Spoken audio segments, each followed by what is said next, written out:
గొలుసు వేసుకుని ఏం చేస్తుందంటే పని చేసుకుంటా ఇంట్లో మరి తను పని చేసుకుంటా రోజు ఏం చేస్తుంది తెలుసా? మార్నింగ్ లేవగానే మీరు కూడా ఏం చేస్తారు? మార్నింగ్ లేవగానే ప్రార్థన చేసుకుంటారా? మీరు చేసుకుంటారా? కొంతమంది ఏం చేస్తారు? మీకున్న గిఫ్ట్స్ తీసుకొని మీకున్న బహుమతులు తీసుకొని పొద్దున్నే చూసుకుంటారా చూసుకోరా?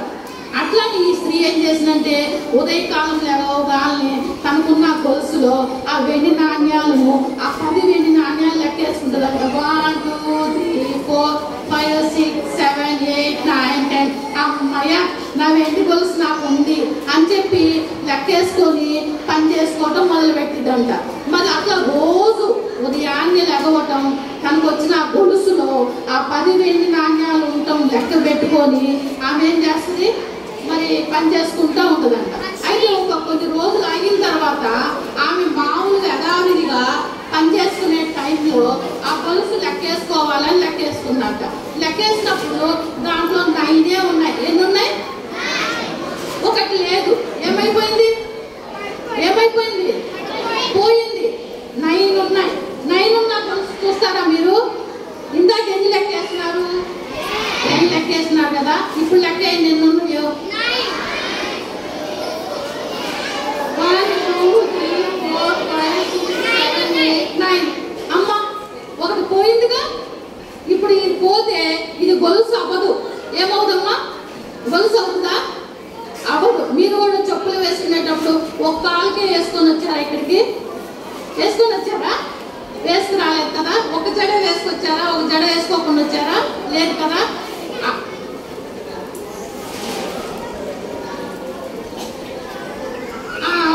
అవును అవన్నీ పోతే తాడవుతుంది. ఇప్పుడు ఒకటి పోయింది కాబట్టి అది తాడవ్వదు, హాఫ్ గొలుసు అవుతుంది, ఫుల్ గొలుసు అవ్వదు. అర్థమైందా?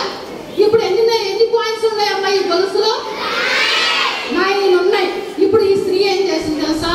అమ్మో నాకు గిఫ్ట్ గా ఇచ్చారు ఈ గొలుసు, నేను రోజు లెక్క వేసుకుంటున్నాను, దీంట్లో 10 లేవు 9 ఉన్నాయి, ఎక్కడ పోయిందని మీరు కూడా వెతుకుతారు కదా. మీ ఇంట్లో అన్ని సర్దుకున్న వాటన్నిటిని లాగేసి తీసేసి మీకు కనపడే టాయ్ బొమ్మ దొరికేంత వరకు మీరు ఇంట్లో అన్ని లాగుతారా లేదా? అట్లానే ఈ స్త్రీ ఏం చేసిందంటే ఆలోచించిందంట. ఏం చేసింది? ఏమని ఆలోచించిందంటే నేను ఎక్కడున్నాను, ఏం పని చేసినాను, ఎన్ని చోట్లకు వెళ్ళినాను, నా 10 వెండి నాణ్యాల గొలుసులో ఒక వెండి నాణ్యం ఎలా మిస్ అయిందని చెప్పి చాలా ఆలోచించిందంట. ఇప్పుడు అర్థమైంది కదా.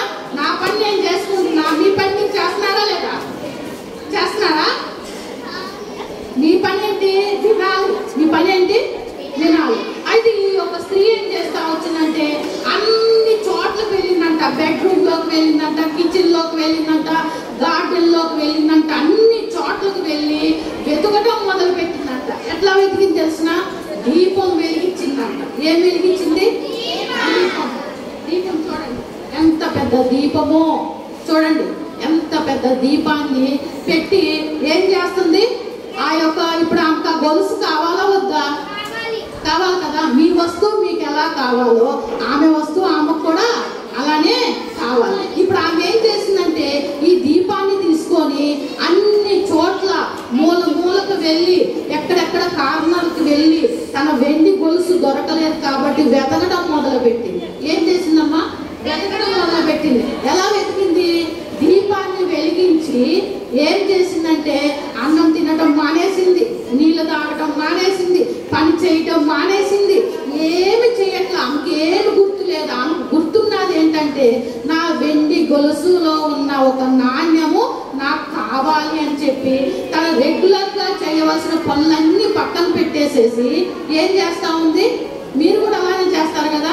ఎన్ని తీసుకొని ఇచ్చినా మీ ఇంట్లో మీ మమ్మీ డాడీ ఎవరైతే తెచ్చిచ్చినా నాకు అవన్నీ వద్దు, నాకు అదే కావాలి అంటారా? మీరందరూ అంటారా? దానికంటే మంచిది తీసుకొచ్చి ఇచ్చినా మీరేం చేస్తారు? నాకు వద్దు, నాకేం కావాలి? ఏం కావాలి? నాకు అదే కావాలి, నాకు ఆ వస్తువే కావాలి, నాకు ఆ బొమ్మే కావాలి. దానికంటే మంచి బొమ్మ కూడా మీ ఇంట్లో కొనిపెట్టినా మీకు ఇష్టం ఉండదు. ఎందుకో తెలుసా? కనపడని వస్తువు అంటేనే చాలా మందికి ఇష్టం. అవునా కదా? కనపడకుండా ఉన్న వస్తువే చాలా మందికి ఇష్టం. అయితే ఈ స్త్రీ ఏం చేస్తా వచ్చిందంటే ఆ దీపాన్ని వెలిగించేటప్పుడు బయటికి కూడా పోలేదంట. బయటికి కూడా పోకుండా ఆ ఇంట్లోనే ఉండేసి తన భర్త వచ్చే లోపల ఆమెను ఏమైనా తిడతాడేమో కొడతాడేమో అని చెప్పి ఆమె భయపడతా ఆ యొక్క దీపాన్ని వెలిగించి ఆమె ఏం చేస్తూ వచ్చింది, ఆ యొక్క వెండి నాణ్యం కోసము తను ఏం చేస్తా వచ్చిందంటే ఫస్ట్ ఏం చేసింది, దీపం వెలిగించింది కదా. దీపం వెలిగించిన తర్వాత ఆమెకి ఏం కనిపించలేదంట. దీపం వెలిగిస్తే ఆమెకి ఏమీ కనిపించలేదంట. అప్పుడు అనుకున్నంత ఆమె ఇప్పుడు దీపం కాదు నేను వెలిగియాల్సింది, ఇల్లు ఊడుస్తా. ఏం చేస్తాను, ఇల్లు ఊడుస్తానని చెప్పి ఆమె ఏం చేస్తుందో చూడండి. ఇప్పుడు ఏం చేస్తుంది ఆమె, ఇల్లు ఊడుస్తుందా ఊడవట్లేదా? ఆమె చేతిలో ఏముంది, ఏముంది ఆమె చేతిలో, దీపం ఉందా, చీపురు ఉంది. ఈ చీపురు తీసుకొని ఆమె ఏం చేస్తుందంటే ఇల్లు ఊడుస్తుంది. ఏం చేస్తుందమ్మా, ఇల్లు ఊడుస్తుంది. ఇల్లు ఎక్కడి నుంచి ఊడిసింది, అన్ని చోట్లకు వెళ్ళి మూలకు వెళ్ళి ఊడ్చేసి ఒక చోట అంతా దుమ్ము తీసుకొని వచ్చిందంట. ఇప్పుడు ఆ దుమ్ములో ఏం కనిపిస్తుంది, వెండి నాణ్యం కనిపిస్తుంది.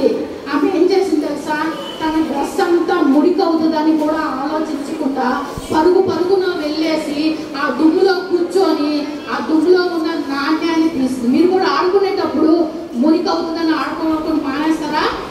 లేదు కదా. మీరు ఆడుకునేటప్పుడు మురికైనా బురదైనా ఏమైనా ఆడటం మాత్రం మానేస్తారా, మానేరా? లేదు కదా. అట్లనే ఆమె కావాల్సింది ఏంటది, వెండి నాణ్యము. ఆ వెండి నాణ్యం కోసము ఆమె ఏం చేస్తా వచ్చిందంటే ఆ దుమ్ములో కూర్చుంది. ఆమె బట్టలకు మురికైపోయింది. అయినప్పటికీ ఆ వెండి నాణ్యం కోసము ఆమె ఎంతగానో ప్రయాసపడింది.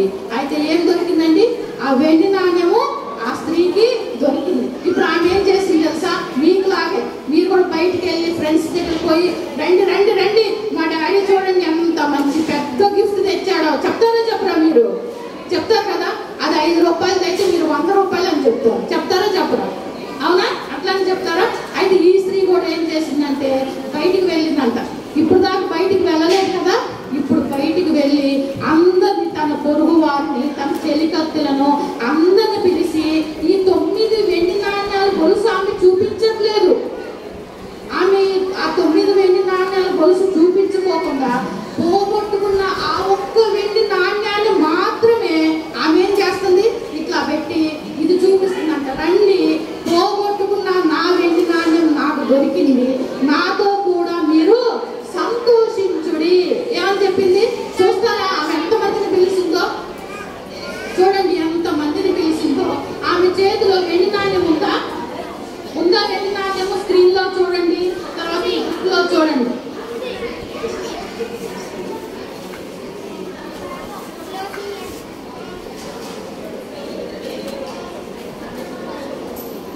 చూడండి ఆ యొక్క స్త్రీ ఆ వెండి నాణ్యం కోసం ఇక్కడ ఆంటీ మీకు చూపించడం కోసము చీపురు ఎలా పెట్టి ఊడుస్తున్నారో, దీపం ఎలా పెట్టి వెలిగిస్తున్నారో, ఈ ఆంటీ ఎలా అయితే చేశారో ఆ స్త్రీ కూడా అలానే చేసి ఆంటీకి దొరికింది వెండి నాణ్యం. చూడండి ఆంటీకి ఏం దొరికింది, వెండి నాణ్యం దొరికిందా లేదా?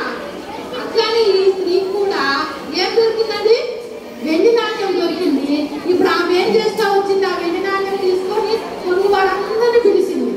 పొరుగు వారందరినీ, అందరు రండి రండి రండి, చూడండి నాకు పోయిన వెండి నాణ్యాన్ని నేను సంపాదించుకున్నాను అని చెప్పి ఇప్పుడు ఆంటీ గారు మీకు ఎలా అయితే చూపిస్తున్నారో అలానే ఆ స్త్రీ కూడా ఆ పోగొట్టుకున్న వెండి నాణ్యాన్ని తన పొరుగు వారిని, తన చెలికట్టులను అందరిని పిలిచి నాతో కూడా సంతోషించుడి, పోగొట్టుకున్న వెండి నాణ్యం నాకు దొరికిందని ఈ స్త్రీ చెప్పింది. కథ బాగుందా, బాగుందా?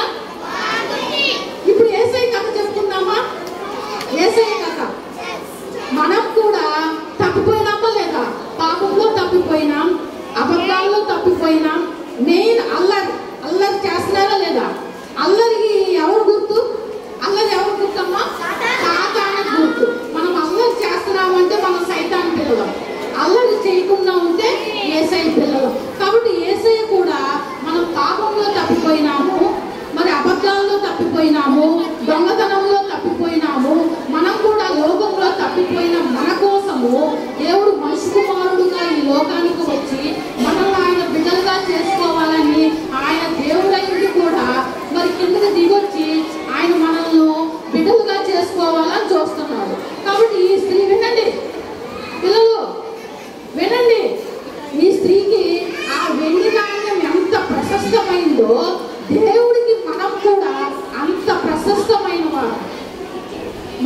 దేవునికి అంత విలువైన వారు, మనకి దేవుడు అంత అవసరం.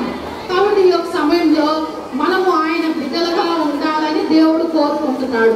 మనం పాపంలో ఉండటం దేవునికి ఇష్టం లేదు, మనం అబద్ధాలలో ఉండటం దేవునికి ఇష్టం లేదు, మనం చీకట్లో ఉండటం దేవునికి ఇష్టం లేదు, మనము మరి అల్లరి చిల్లరగా ఉండటం దేవునికి ఇష్టం లేదు. ఆ స్త్రీ ఏ విధంగా సంతోషించిందో మనం కూడా మన హృదయంలోనికి యేసు ప్రభువుని కనుక తీసుకోగలిగితే మనం కూడా ఏమవుతామండి? సంతోషిస్తాం.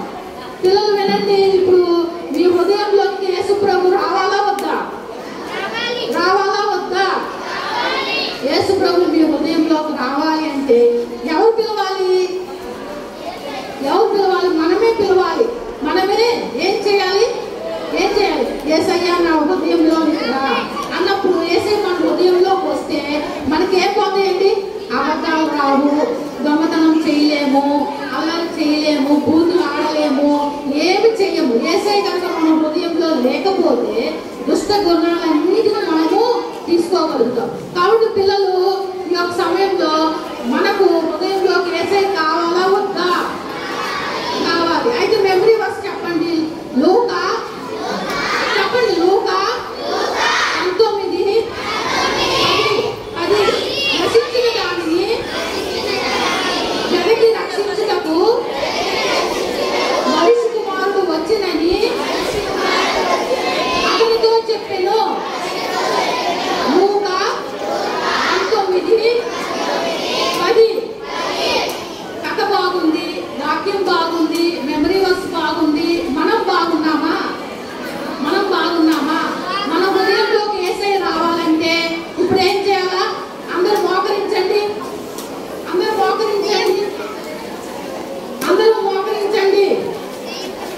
అందరూ మోకరించి కళ్ళు మూసుకొని యేసయ్య నా హృదయంలోంచి రాయ్యా, నేను అబద్ధాలు ఆడను, దొంగతనం చేయను, పాపము చేయను, అల్లరి చేయను అని అందరూ కలిసి మనసులో ప్రార్థన చేసుకోవాలి. అప్పుడు మాత్రమే యేసయ్య మన హృదయంలోనికి వస్తాడు, లేకపోతే రాడు. అందరూ పలుకున్నారు చూడండి, అది పలుకున్నారు చూడండి. అందరూ మోకరించమంటే అందరూ మోకరించి కళ్ళు మూసుకోండి.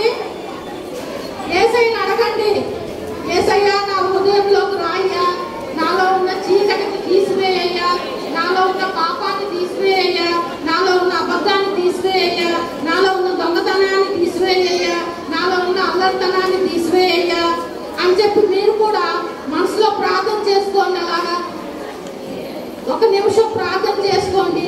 మీ హృదయాన్ని కూడా యేసయ్యకి ఇవ్వండి. చిన్నప్పుడే మీ హృదయాన్ని యేసయ్యకి ఇవ్వాలా. కాబట్టి అందరూ మరి మీ హృదయాన్ని యేసయ్యకి ఇవ్వండి. మనసులో చేయండి ప్రార్థన. ఆయన కనుదృష్టి లోకమంతా సంచారం చేస్తుంది. ఆయన చూస్తా ఉన్నాడు. ఎవరు అల్లరి చేస్తున్నారో, ఎవరు కళ్ళు మూసుకోలేదో, ఎవరు ప్రార్థన చేయట్లేదో ఆయన చూస్తా ఉన్నాడు.